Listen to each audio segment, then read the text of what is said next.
Hello दोस्तों।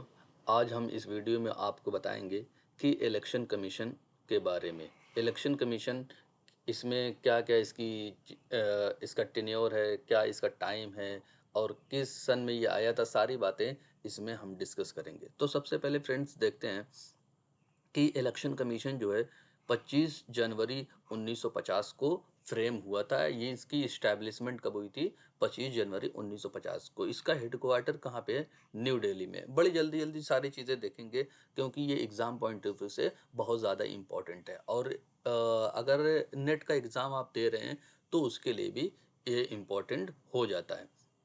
इसका headquarter कहाँ पे है? न्यू दिल्ली में निकल के आता है। ये संविधान के जो हमारा कॉन्स्टिट्यूशन है उसमें आर्टिकल 324 के अंडर में आता है फ्रेंड्स। ये मोस्ट मोस्ट इम्पॉर्टेंट है। किस आर्टिकल में आता है? आर्टिकल 324 के जो हमारा कॉन्स्टिट्यूशन है उसमें मेंशन ये बात की गई है इलेक्शन कमीशन के बारे में। कहा गया कि ये प्रोवाइड कराता है, क्या चीज़ प्रोवाइड कराता है? यानी जो हमारा इलेक्शन कमीशन है, जितने भी हमारे इंडिया में, हमारे मुल्क में जो इलेक्शन हो रहे हैं, उनका ये पावर ऑफ सुपरिटेंडेंस है। उसको जो भी इलेक्शन होते हैं, उसको डायरेक्ट करता है, कंट्रोल करता है। और ये जो हमारा जो पार्लियामेंट का इलेक्शन हुआ या फिर स्टेट लेजिस्लेचर का इलेक्शन हुआ या फिर प्रेसिडेंट का हो या वाइस प्रेसिडेंट का, सारा जो इलेक्शन कमीशन का के ही हाथ में होता है। उसी को बोल रहे हैं कि डायरेक्ट करने का काम करता है और ये कंट्रोल करता है सारी चीज़ों को।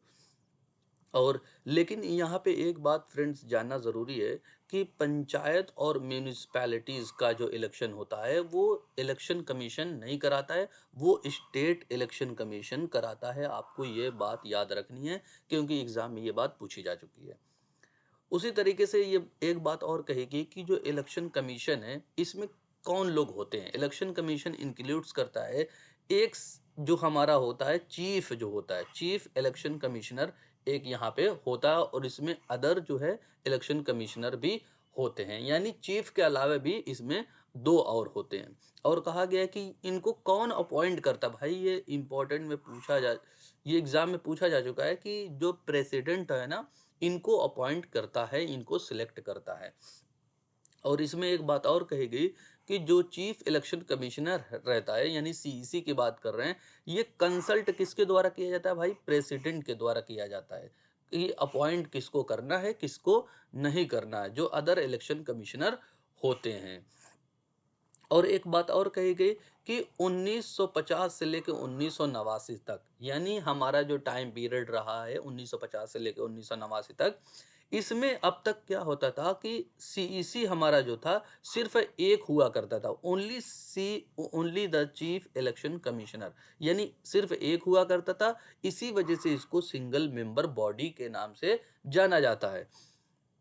लेकिन 1989 1989 से लेकर 1990 में क्या हुआ कि इसमें दो और इलेक्शन कमिश्नर को ऐड कर लिया गया, अपॉइंट किया गया। यानी अब ये क्या हो गया, एक तो चीफ हो गया और दो इसके और हो गए। तो अब ये 3 मेंबर बॉडी कहा जाने लगा इनको।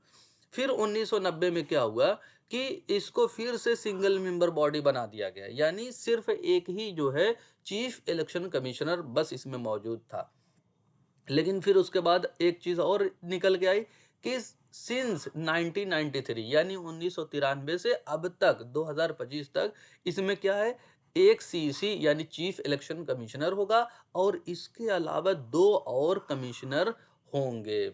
ये बात आपको याद रखना है, एग्जाम पॉइंट ऑफ व्यू से बहुत ज़्यादा इंपॉर्टेंट है। इसमें एक बात और याद रखनी है, जो इनका टाइम पीरियड रहने वाला है, ये अपनी ऑफिस को होल्ड करेंगे, वो 6 साल तक करेंगे या फिर ये 65 ईयर्स एज तक, यानी अपनी उम्र जिनकी उम्र जो है 65 साल तक वो अपने ऑफिस को होल्ड करेंगे या 6 साल के लिए अपॉइंट किए जाएंगे। आई होप ये इतनी बातें सभी चीज़ें क्लियर होंगी।